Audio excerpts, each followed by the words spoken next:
Bueno, buenas noches. Julio primero y Guillermo después, que me precedieron, plantean distintos ángulos para mí muy interesantes de discusión, porque evidentemente la discusión de la crisis de 1929 no es una discusión sencilla ni se puede resolver en una hora, sino que necesitaría horas y horas y días y libros, y entonces se plantean distintos ángulos para mí de la discusión muy interesantes. Uno de ellos es cuáles fueron efectivamente las condiciones de la crisis de 1929, sobre lo cual Guillermo planteó varios elementos e incluso críticos respecto al libro de Joshua. Desde ya está abierta la discusión y es toda una polémica las condiciones de la crisis de 1929. Julio también planteó un elemento en relación al problema de Joshua y la teoría de Kindleberger, que también daría para la discusión. Después Guillermo se refirió mucho a la crisis actual, que es otro gran problema, y cuál es la relación entre la crisis de 1929 y la crisis actual, cuestión que también nos llevaría excesivo tiempo. Y ambos en algún momento de su intervención se refirieron también a un aspecto que realmente está ausente en el libro de Isaac Joshua y que yo lo iba a plantear también, que es el aspecto de la lucha de clases, que es un elemento que es bastante inexistente y que no por ello quita mérito a lo que ahora voy a plantear, que a mí me parecen los puntos más importantes que sí aporta el libro de Joshua, que desde ya voy a intentar no repetir, y están ya dichos en gran parte por Julio inicialmente, que hizo para mí una muy buena síntesis, y después Guillermo hizo una síntesis más crítica, pero que para mí también planteó elementos muy importantes. Para mí, una de las cuestiones más importantes que plantea Isaac Joshua es que intenta buscar la particularidad de la crisis de 1929, y para mí en ese sentido el texto es un texto valioso, porque él, con mucha documentación y con gran fuente estadística, critica, habría que ver hasta dónde la crítica es suficiente o no, la teoría regulacionista, la formulación regulacionista de la teoría del subconsumo, y también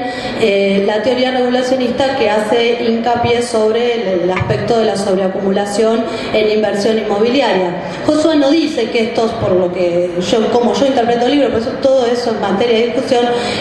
no dice que estos aspectos no hayan participado de la crisis, sino que yo lo que entiendo es que plantea que en realidad ambos aspectos han tenido distintos pesos en otras crisis y que no han sido cualitativamente importantes en 1929, por lo tanto no logran explicar la excepcionalidad del fenómeno histórico terrible que es el año 1929. Ese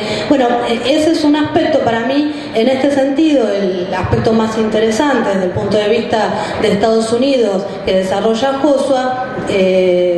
Hago hincapié nada más un poco, porque sí lo planteó Julio y también lo planteó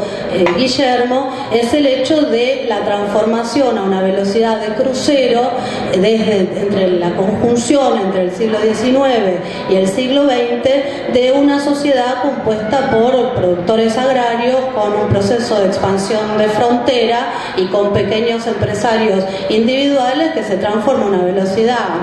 impactante en una sociedad capitalista, en una sociedad de grandes empresas capitalistas y de trabajo fundamentalmente asalariado. En ese contexto,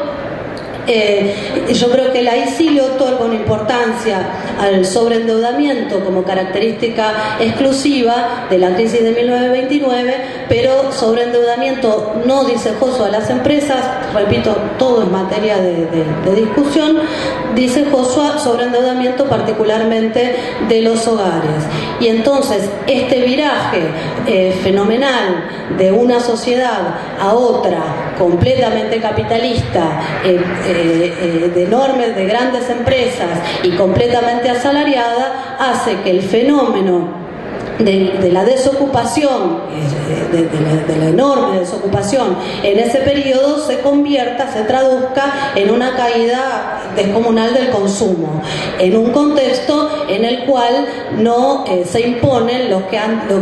factores que hasta el momento habían actuado como factores contracíclicos, ¿no? Como también planteó Julio y Guillermo, que es tanto la agricultura como la pequeña industria, ¿no? Los pequeños productores, los pequeños empresarios. Entonces, bueno, a mí ese elemento como particularidad me parece muy interesante. Y después me parece muy interesante cómo liga él en el escenario europeo, si bien es cierto que la tesis de Joshua, de una guerra inconclusa, no es una tesis no es una tesis novedosa, sino que es una tesis ya planteada. Para mí lo novedoso de Joshua es la relación que establece entre ese Estados Unidos cambiante a una velocidad muy grande y ese Estados Unidos que avanza como potencia capitalista con tanta fuerza que golpea y hiere de muerte, por decirlo de algún modo, a la hegemonía decadente inglesa, y en ese contexto no logra imponerse como hegemonía o como país dominante. Entonces deja abierto en ese periodo posterior a la Primera Guerra Mundial una situación en la cual uno queda herido de muerte y el otro no se puede imponer como hegemón. Esas condiciones, para mí, en la combinación de esas dos condiciones, entiendo yo que es lo que Joshua va a sintetizar como elemento excepcional de la crisis económica mundial del año, iniciada en el año, o por lo menos iniciada a través del crack, no iniciada, como bien dijo Julio, sino que se inició antes, pero sí que se pone de manifiesto con mayor virulencia a partir del año 1929. Desde el punto de vista más general, a mí me parece que es muy interesante también el hecho de que Joshua acerca la idea de que este 1929 no es un hecho aislado. O sea, si bien busca las particularidades de una crisis, a su vez plantea que 1929 abre un periodo determinado, o sea, termina una forma, un ciclo de las crisis capitalistas y abre otro ciclo que él lo va a llamar el ciclo de las crisis asalariadas. Todo materia de discusión, por supuesto, pero lo va a denominar así, y me parece interesante la reflexión que hace en el sentido de que esta combinación terrible de elementos está en la base de que esa crisis no haya tenido resolución más que a través de dos guerras mundiales y semejante crisis económica internacional, ¿no? Entonces, desde ese punto de vista, Joshua va a ubicar la crisis de 1929 como un la recuperación de la posguerra, el llamado boom de la segunda posguerra, como un paréntesis en un periodo abierto por esa crisis de 1929. Por eso va a decir que el paréntesis luego se va a cerrar, que incluso ese paréntesis no solo implicó las dos guerras mundiales, sino la crisis, y además de la crisis de 1929, una presencia del Estado descomunal comparado con lo que era la economía capitalista anterior, ¿no? Una presencia del Estado en la economía muy grande, pero el cierre de ese paréntesis va a abrir, según Joshua, nuevamente las condiciones que impuso esta crisis de 1929 y esta era de la crisis del trabajo asalariado, digamos. A mí, la combinación de esos elementos respecto del libro me parece un punto muy importante, y bueno, después iba a resaltar otras cosas que no voy a repetir porque ya fueron mencionadas.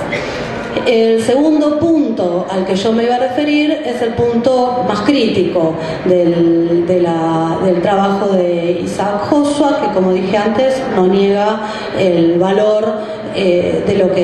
que mencionaba, que creo que el valor que tiene, además de las cosas que mencioné, es buscar, intentar un análisis no economicista, aun cuando hace poca referencia a categorías marxistas, como yo pienso, como Guillermo me decía hace un rato, pero sin embargo sí logra hacer un análisis no economicista e integrar no solo las relaciones económicas, sino las relaciones entre los estados capitalistas. Sin embargo, no se puede soslayar el hecho de que el tablero sobre el cual se jugó en la entreguerra, entre las dos grandes guerras mundiales, las fichas que se movieron no solo fueron las fichas de la economía y las fichas de las relaciones entre los estados capitalistas, sino que hubo otras fichas, por decirlo de alguna manera, que fueron los grandes procesos de la lucha de clases. Desde ese punto de vista, por solamente tomar un ejemplo, aunque es un ejemplo muy importante, me voy a referir corto, pero me voy a referir a Alemania. Hay un problema en considerar que finalmente el ascenso del fascismo en los años 30 en Alemania, el triunfo del fascismo, no es nada más el producto del sojuzgamiento en Versalles de Alemania por parte de las potencias aliadas, sino que en todo caso es la combinación de ese sojuzgamiento que, obligada a pagar a Alemania las reparaciones de guerra, luego la ocupación del Ruhr, la hiperinflación, etcétera, todo lo que le significó a Alemania ese sojuzgamiento, sino que es la combinación de esa situación con una tragedia que se puede decir que fue la historia de la lucha de la clase obrera alemana, la más importante de Europa, ¿no? O sea, no podemos olvidar, cuando pensamos en el triunfo final, en el asentamiento final del fascismo, la primera revolución alemana, o sea, la revolución alemana que comienza a fines de 1918, que forma consejos de obreros y de soldados, y que tiene una fuerza impresionante, y que es desviada primero y luego brutalmente derrotada en los fenómenos trágicos que conocemos como el asesinato de Rosa Luxemburgo y Karl Liebknecht a manos de la socialdemocracia, que no obstante, luego de semejante derrota y del desvío, de lo que fue, no del desvío, sino de la derrota de la revolución obrera, se termina cayendo la monarquía e instalando la República de Weimar, ¿no? Pero luego, este es un acto de la tragedia alemana. La tragedia alemana tiene muchos actos, otro de ellos se da en el año 1923, en el medio de la ocupación del Ruhr y del proceso de hiperinflación, cuando un nuevo ascenso, una nueva gran revolución se desarrolla en Alemania, y producto en este caso de la inexperiencia y de la juventud del Partido Comunista Alemán, de las idas y vueltas, producto de esas condiciones de inexperiencia y juventud, precisamente esa revolución no triunfa. Y el final de esta tragedia, ya bajo la Internacional Comunista totalmente estalinizada, hacia fines de los años 20, va a ser la negativa de esta internacional y del Partido Comunista Alemán a enfrentar por la vía del Frente Único Obrero al fascismo, como claramente planteó León Trotsky. Toda esta tragedia, combinada con Versalles, con la hiperinflación, con la invasión del Ruhr, con la geopolítica, con el sojuzgamiento de los aliados, yo creo que es esa gran combinación lo que ha permitido el ascenso del fascismo, que tenemos que observar como la contracara, ¿no? Pensemos, el proletariado, la clase obrera más fuerte de Alemania, termina siendo la clase obrera más vulnerable inviable en tanto se produce el triunfo del fascismo, ¿no? Entonces todo ese movimiento acompaña esta geopolítica y acompaña todo este proceso, y me parece importante resaltar, además de que la Internacional Comunista Stalinizada no solo actuó en esto, que es en el ejemplo de Alemania, que es solo un ejemplo, sino que también cometió graves traiciones y provocó serias derrotas tanto en los años 20 como en los años 30 en distintos procesos como el de Inglaterra, Francia, la Revolución Española, e incluso no solamente en los años 20 y en los 30, no tengo tiempo de hablar ahora. 2 minutos tenía. Bueno, no tengo tiempo de nombrar esto ahora, pero sí en la posguerra hubo una serie de derrotas, Grecia, Francia, Italia, que fueron muy importantes también para la recomposición del capitalismo. Bueno, el último punto al que me iba a referir, que lo toco muy rápido, es la relación entre el libro, lo que nos permite ver el libro de Joshua desde el punto de vista de la crisis actual.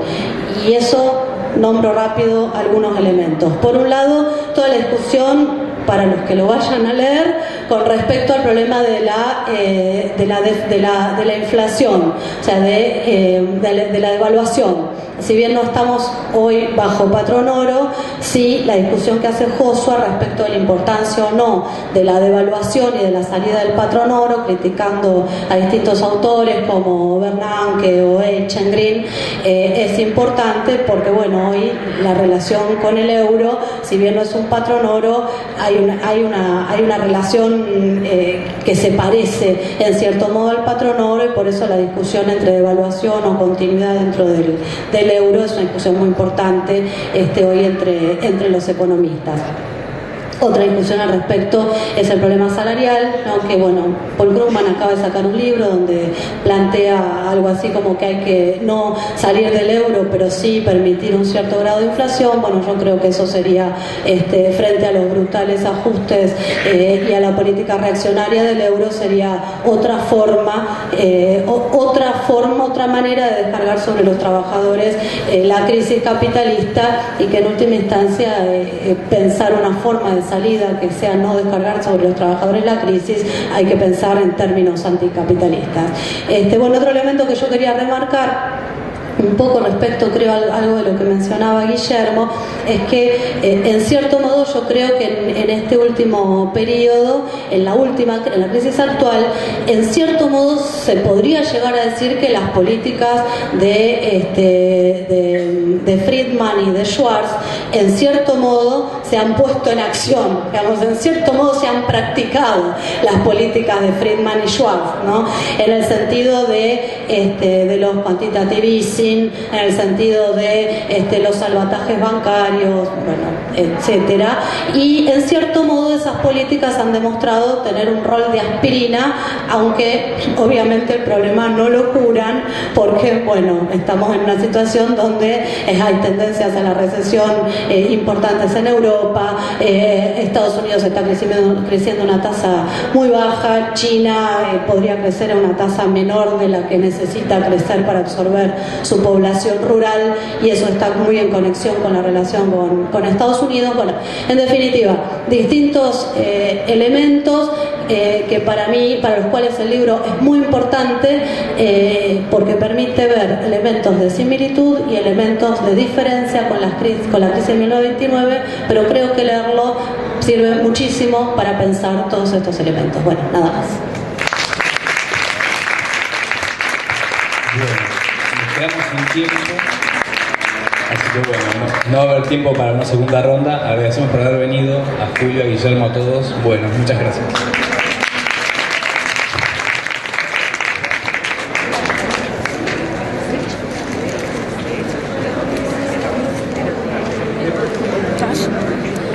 ¿Se enchufó?